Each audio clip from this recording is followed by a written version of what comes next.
Hey, what's going on, guys? It's Ryan here from Game Essays. Today, I want to give my casual review of Pokemon Legends Arceus.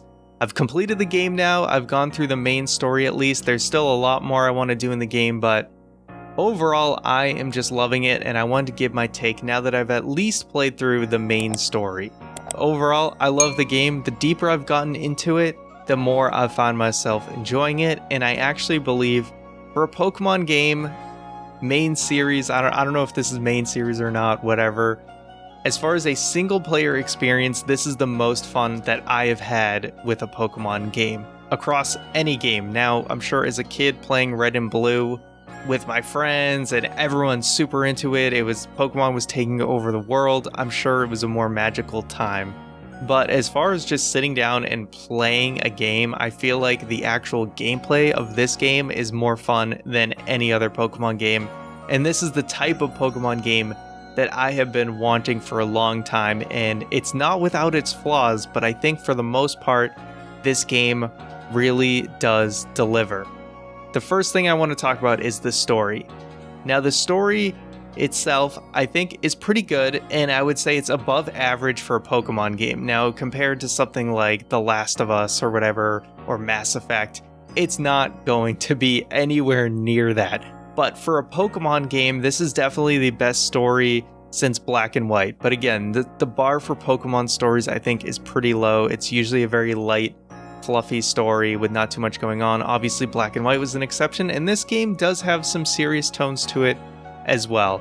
So the story itself I have no issue with. I think it is just entirely too dialogue heavy, that they're talking way too much about stuff that could have been cut down, and that really slows down both the intro of the game and towards the end of the game. Again, it's very dialogue heavy, and yes, you do need some dialogue in there, and they establish characters a lot better than other Pokemon games, but I think they could have trimmed some fat somewhere to make things a little bit smoother, because it does kind of just hijack the pace of the game, and it ends up being a little bit tedious in the beginning part and the end part.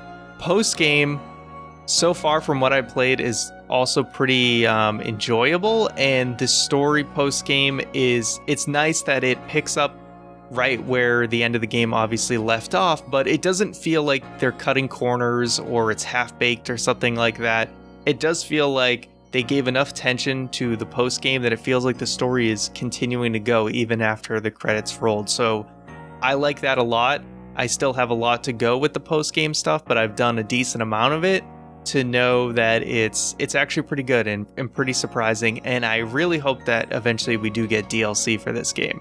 Where the game really shines, as far as, like, if you want to say story parts, is the world building that they do. And that is with, it just kind of subtly happens with the side quests you do and meeting people, and just how the world of Pokemon is existing in this time where people are afraid of Pokemon. They haven't quite learned to coexist with them yet.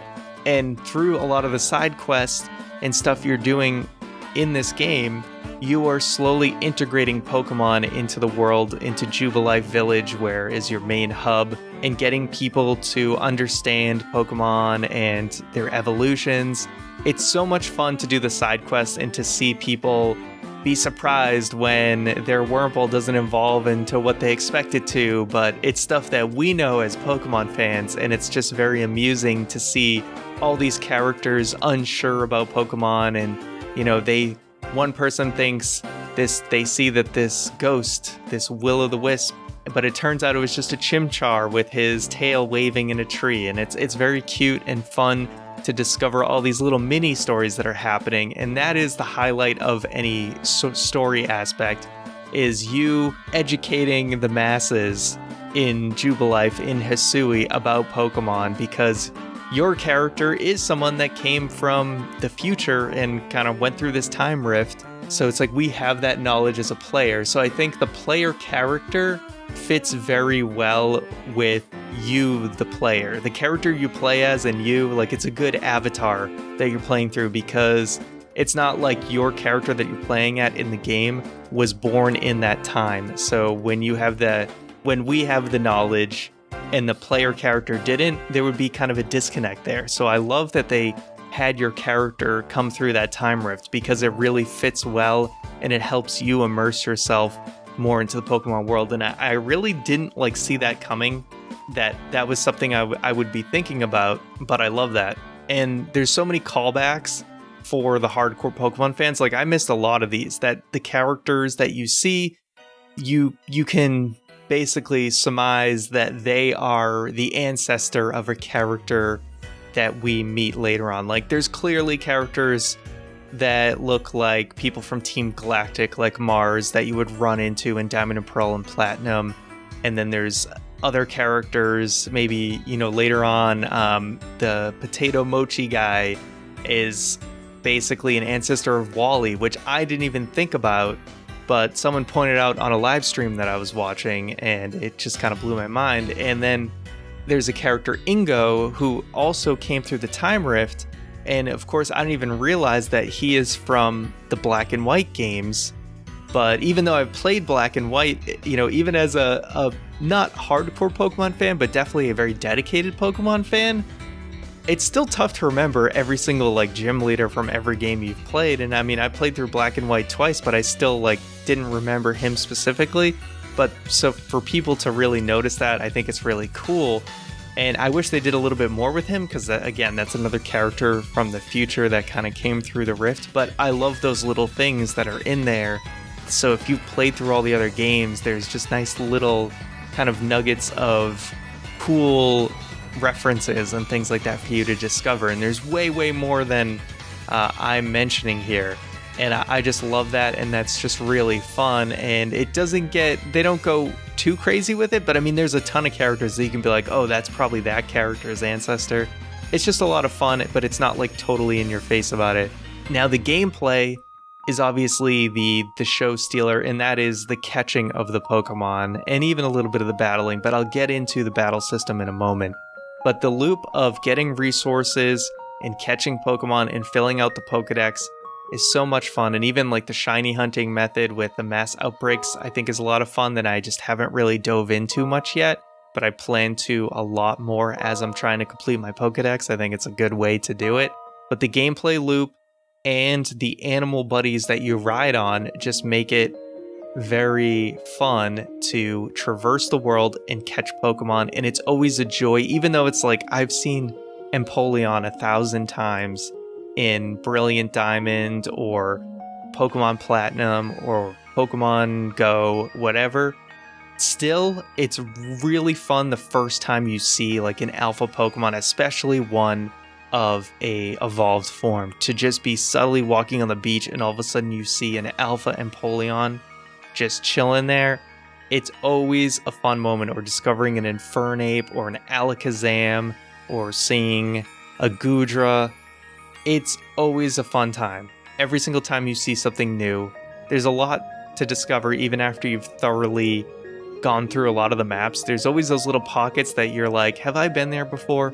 But yeah, the gameplay loop is great, and I love the integration of the noble animals that you are able to ride on, like Weirdeer, and each of them are good for their own reason. I think one people might use the least is Ursaluna, which is the one that it's slower than Weirdeer to ride around on, but it can use its smelling ability to basically find treasures, and I think that's actually pretty underrated. If you actually scour and go around and do it, you will not only do some side quest stuff that you're supposed to do, but also you'll get stuff like 10 iron chunks at once, which is one of the most sought after resources in the game, because you can make Ultra Balls and other like premium Pokeballs with those.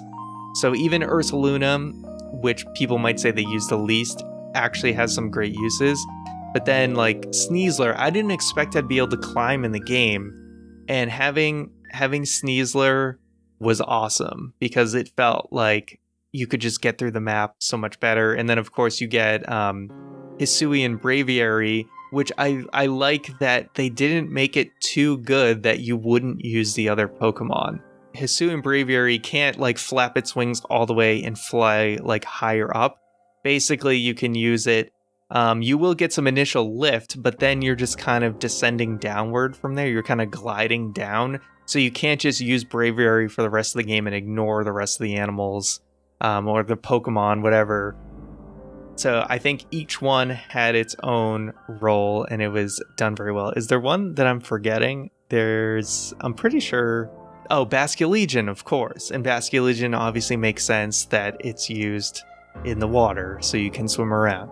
So every one of them had their own use and I thought they were great. Like I didn't think I would use Sneasler that much, but I ended up using it quite a bit. So amazing job with the ride Pokemon that you use in the game, because they are all really fun and it ends up letting you, it just feels very smooth, much smoother than I expected, right? You could, if you're gliding down with Braviary, you can like cancel it earlier and then like roll onto the ground, or even, something like that. Or the way that you can seamlessly switch between the two. So if you're on Basculegion and you want to go onto land, it will switch you into Weirdeer to keep going. So, or same with if you land with Braviary, it will go into Weirdeer. It's very smooth, and there's even a really cool side quest where you use all the ride Pokemon to pop the balloons in the last stage, the ice lands. And that was so much fun. So I've gone on enough I think about the ride Pokemon, but it just works very well with the catching of the Pokemon too, to be able to get to where you need to be faster. And of course there is fast travel too. But it was just one of those like unexpected joys. The battle system. This is one thing that has gotten a lot of criticism, the agile style and strong style, along with just how these kind of speed as a stat works, and that a lot of moves were changed. And I want to say that for the most part, I do like the battle system, because we have to keep in mind, and I think something a lot of Pokemon fans need to probably separate, is that we need to look at this game not like we would look at a game like Sword and Shield. That this is meant to be a single player Pokemon experience. In the battle system, I think they wanted to speed things up to make the gameplay more smooth. So they got rid of things like abilities that are normally in a Pokemon game. And that doesn't mean abilities are gone forever. This is a single player experience, and I think they just wanted to make the game go by faster. And if we have to go through Giratina's exerting pressure, etc., that it's gonna slow the pace of the game down. And, having stuff like, I don't think I saw Protect in the game. I think they did like Shrouding or whatever. There was ways that they, or Sleep was now Drowsy. They did things to speed up the pace of the game because they want you to get back to what's the most fun, and that is catching Pokemon. Instead of spending so much time in this drawn out battle, we want you out there running around and catching Pokemon, and I appreciate that. Now, where I think things went a little bit wrong was that agile style I thought was going to work a lot more in my favor than it does. It seems like a lot of the times Pokemon you're facing are always faster than you. They're always getting 2 moves in on you. You're going to end up in like 3v1 situations sometimes, or 2v1 situations, even against other trainers for no reason. It's just going to seem unfair because they're going to get all these attacks in on you. And for the most part, the Pokemon are usually low enough level that you can destroy them, but it's hard to understand why you're always getting like outsped a lot of times. Sometimes it feels like it doesn't make sense. And even if you do agile style, they seem to be able to get more hits on you anyway. It doesn't seem like it ever matters, the style. Like, you feel strong style that they get more moves in on you, but I don't feel like agile style works as good. And maybe my team was just too slow, and I was using some slower Pokemon for sure, but I did expect it to be a little more fair. And yeah, other things that kind of don't make sense, but I'm okay with the challenge is, against certain trainers, for no reason at all, you're in 3v1 situations or 2v1 situations. Why can't I use more Pokemon if they're using more Pokemon? I kind of get it in times where you're in the wild and like you get ganged up on, but in a proper trainer battle, it seems a little weird to me that they get to use more, other than to just make the game challenging, which I'm okay with, but I know some people might not be. But nevertheless, I think for the most part, because this is being tailored to a single player experience, the battle system, I think, is mostly good. Like, I like that they changed Drowsy from Sleep to Drowsy, where you can still attack sometimes. because it helped make the pace of the game faster. Now, that's not saying I want that to be a permanent change for whatever Generation 9's traditional Pokemon game. It should be more like the traditional battle system, because competitive is a thing and that needs to stay a thing. But Pokemon Legends Arceus is trying to separate itself from that scene. It's just trying to be a single player experience. There's a lot they can do to fix the battle system, but I like some of the changes they made. I think it was more good than bad, which some people might disagree with. Boss fights in the game, another thing that people maybe weren't as crazy about, but I enjoyed them. The only one that was a little bad, I would say, is the Arcanine one, because you could just kind of get trapped and it was really annoying.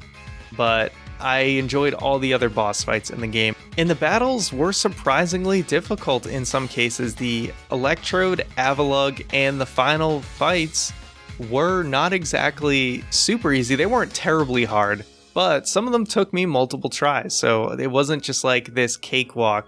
And I enjoyed them. It was fun. It was different. It's interesting to be in these big boss fight situations where you're playing as your character and you're trying to dodge attacks from Pokemon. It was different. It was cool.